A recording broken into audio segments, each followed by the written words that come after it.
باقی سارے گمراہ اور ہدایت پر وہ ہیں جن کو اللہ ہدایت دے، جن کو رب سیدھے راستے پہ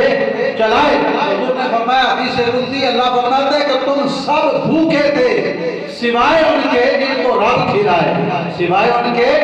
جن کو اللہ تبارک و تعالی کھلائے۔ اسی طرح فرمایا کہ میرے بندو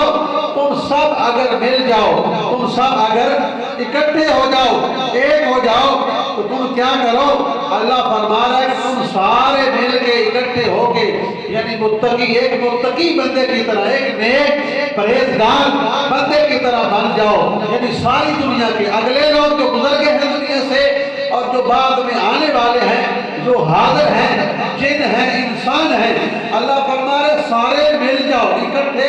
ہو جاؤ اور تم ایک متقی نیک آدمی کی طرح سارے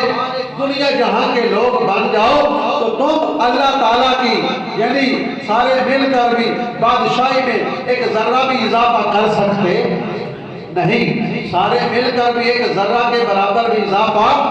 کر نہیں سکتے۔ اسی حدیث پاک میں اللہ تبارک تعالیٰ نے ارشاد فرمایا، حضور فرماتے ہیں کہ رب نے ارشاد فرمایا کہ اگر تم سارے لوگ جو گزر گئے ہیں، جو دفن ہو گئے ہیں، جن کا نام و نشان بھی ختم ہو گیا ہے، آدم علیہ السلام سے لے کر اور قیامت تک جن انسان سب مل جاؤ اور تم سارے جو ہو ایک گناہگار آدمی، ایک فاسق فاجر آدمی کی طرح گناہ کرنا شروع کر دو، یعنی جو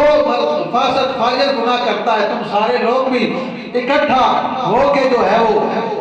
گناہ کرنے شروع کر لو، تو ہم اللہ تعالیٰ کی جو بادشاہی ہے اس میں ایک سوئی کے نکے کے برابر بھی یعنی اس کی کوئی کمی نہیں کر سکتے، اس کی بادشاہی میں کوئی فرق نہیں آ سکتا، تم جو بھی کرتے رہو۔ تو اسی طرح حضور نبی رحمت صلی اللہ